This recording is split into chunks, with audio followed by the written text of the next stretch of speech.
안녕하세요. 닥터 수루입니다. 질염 치료에서 가장 쉬운 선택은 약을 복용하고 질정을 넣고 소독 치료를 받는 일입니다. 진료실에 오면 당장 뭔가를 해주는 치료가 있고 눈에 보이는 개입이 있습니다. 그래서 우리는 치료를 한다는 사실 자체에 안심을 느끼게 됩니다. 하지만 질염 치료에서 가장 어려운 선택은 지금 멈춰도 되는가를 결정하는 순간입니다. 증상이 줄어들었는데도 완전히 0이 아니면 불안해지고 가려움이 스치듯 지나가도 또 시작인가라는 생각이 듭니다. 균이 있다고 들으면 의료진이 지금은 꼭 약을 쓰지 않아도 된다라고 말해도 그 균을 없애고 싶어지는 마음이 생깁니다. 진료실에서 보면 이런 경우 기다릴 수 있는 환자들은 의외로 많지 않습니다. 질염은 치료보다 기다림이 더 어려운 질환입니다. 오늘은 왜 기다림이 이렇게 불안한지, 그리고 언제는 기다려도 되는지 조금 더 구체적으로 정리해 보겠습니다. 질염은 100만큼 아플 때보다 20 정도 남아있을 때가 오히려 더 불안한 경우가 많습니다. 심하게 아플 때는 방향이 분명합니다. 병원에도 가고 약도 먹고 치료를 하면 되기 때문입니다. 하지만 애매하게 남아있는 불편감은 환자들을 계속 흔듭니다. 증상이 100에서 20으로 줄어들었는데도 그 20이 계속 신경 쓰입니다. 논리적으로는 많이 좋아졌다는 걸 알면서도 몸은 여전히 남은 작은 불편에 집중합니다. 특히 이전에 오래 고생했던 경험이 있다면 그 기억이 현재를 덮기 시작합니다. 이건 성격의 문제가 아닙니다. 질염은 반복 경험이 많은 질환이기 때문에 몸은 작은 신호를 위협처럼 해석하도록 학습되는 경우가 많습니다. 한번 오래 흔들렸던 경험은 생각보다 강한 재발 공포를 남깁니다. 그래서 많은 경우 증상 자체보다 또 반복될지도 모른다는 불안이 사람을 더 지치게 만듭니다. 그리고 바로 그렇기 때문에 멈추는 것이 오히려 더 위험하게 느껴지게 됩니다. 질염을 겪어본 사람들은 자연스럽게 상태를 자주 확인합니다. 분비물이 평소와 다른지, 냄새가 나는 건 아닌지, 오늘은 더 예민한 느낌이 없는지 계속 몸 상태를 확인하게 됩니다. 처음에는 그냥 불편할 때만 확인을 했는데 질염이 반복되기 시작하면 확인 자체가 하나의 습관처럼 자리 잡는 경우가 많습니다. 그리고 확인하는 순간은 잠시 다시 안심이 됩니다. 하지만 신경은 관심을 주는 방향으로 더 예민해집니다. 계속 확인하기 시작하면 원래는 그냥 지나갔을 작은 변화도 점점 더 크게 느껴지기 시작합니다. 정상적인 생리 주기에 따른 분비물의 변화조차도 비정상처럼 느껴지는 경우가 있습니다. 특히 균이 있다고 들은 날에는 실제 증상이 크게 변하지 않았는데도 괜히 더 불편하게 느껴지기도 합니다. 이건 과장된 반응이라기보다 정보와 불안이 신경 반응 자체를 증폭시키는 자연스러운 흐름에 더 가깝습니다. 문제는 이런 불안이 곧바로 반복 치료와 과잉 개입으로 이어질 때입니다. 조금만 불편해도 다시 약을 찾고 질정을 넣고 세정을 반복하기 시작합니다. 그리고 바로 이 지점에서부터 작은 흔들림을 재발이 아니라 회복 과정 안의 변화로 볼 수 있는 기준이 중요해지기 시작합니다. 기다림은 무조건 참는 선택이 아니라 기준의 문제에 더 가깝습니다. 이미 적절한 치료를 받았고 증상이 전반적으로 줄어드는 흐름이 있으면서 고열, 심한 복통, 출혈, 급격히 악화되는 악취 같은 뚜렷한 경고 신호가 없다면 남아있는 약간의 불편감은 회복 구간의 일부일 가능성이 높습니다. 왜냐하면 염증이 가라앉는 속도와 점막이 재생되는 속도는 서로 다르게 움직이기 때문입니다. 항생제나 항진균제를 사용하면 균수는 비교적 빠르게 감소합니다. 하지만 손상된 점막 상피세포가 다시 두꺼워지고 피부 장벽의 지질층이 재형성되고 흔들렸던 국소 면역과 미생물 환경이 안정되기까지는 며칠에서 몇 주까지 시간이 필요할 수 있습니다. 특히 반복된 염증 이후에는 겉으로 보이는 증상보다 점막 내부의 회복 속도가 더 느린 경우가 많습니다. 그래서 이 시기에는 약간의 가려움, 미묘한 분비물 변화, 가끔 느껴지는 화끈거림이 완전히 사라지지 않을 수 있습니다. 하지만 실제로는 새로운 감염이라기보다 회복 중이던 점막이 일시적으로 다시 자극받고 있는 경우가 많습니다. 이런 걸 재발로 해석할지 회복 과정의 일부로 해석할지에 따라 치료 방향은 완전히 달라지게 됩니다. 그리고 바로 그렇기 때문에 질염에서는 언제 기다려도 되는가를 구분하는 기준이 중요해지기 시작합니다. 기다림은 아무것도 하지 않는 상태가 아닙니다. 기다림은 추가 자극을 최소화하고 점막이 재생될 시간을 확보하는 하나의 전략에 더 가깝습니다. 그리고 여기에서 분명한 전제가 존재합니다. 증상이 점점 악화되고 있진 않아야 하고, 전신 증상이 동반되지 않아야 하고, 통증이 점점 심해지지 않아야 합니다.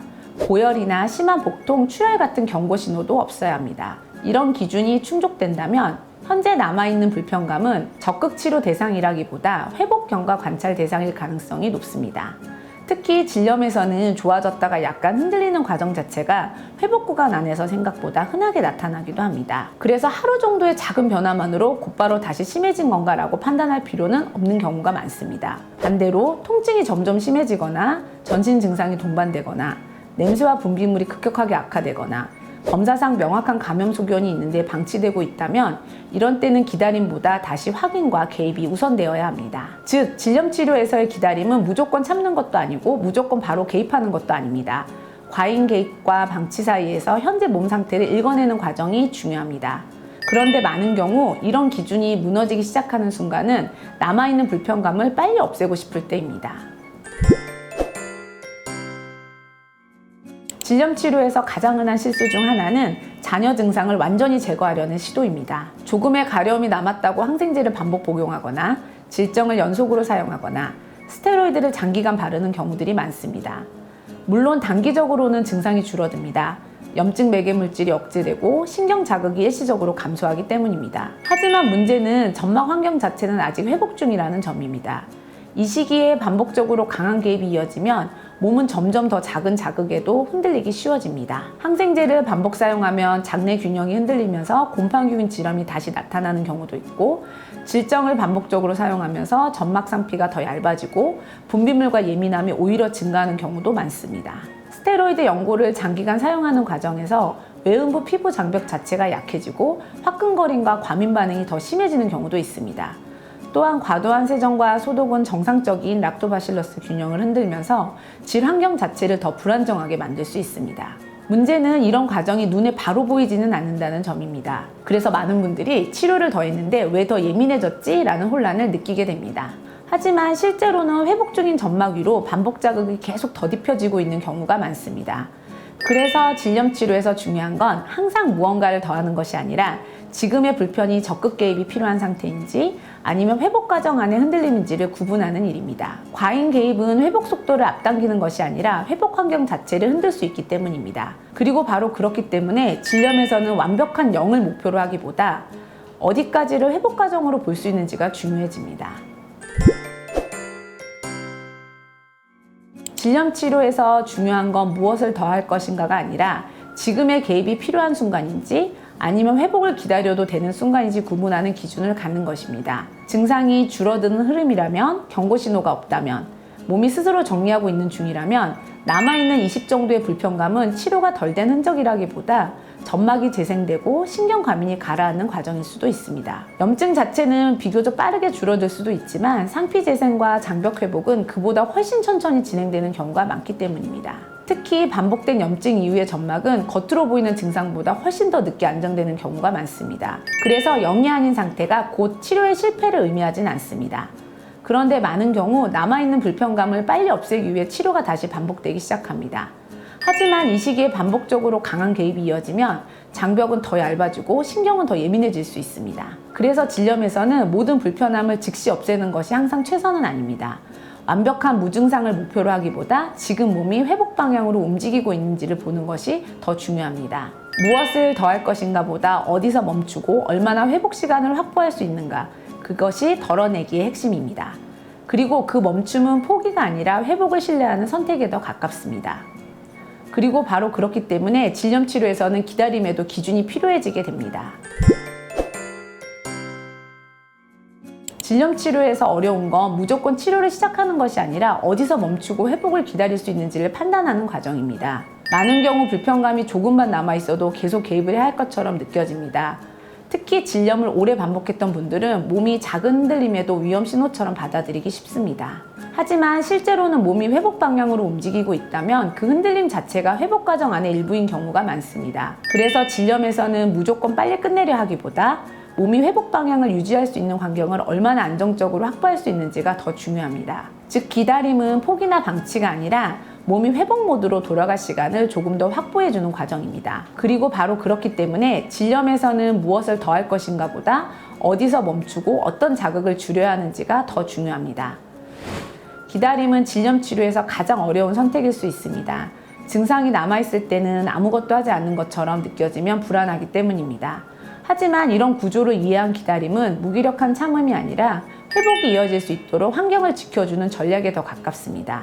그리고 모든 흔들림을 즉시 바로잡아야 하는 것도 아닙니다. 몸이 스스로 정리할 수 있는 구간이라면 적당한 선에서 멈추는 것이 오히려 더 빠른 회복으로 이어지는 경우도 많습니다. 질염 치료에서 가장 중요한 태도는 무엇을 더 할지 고민하는 것이 아니라 지금이 멈춰도 되는 순간인지 읽어내는 것입니다.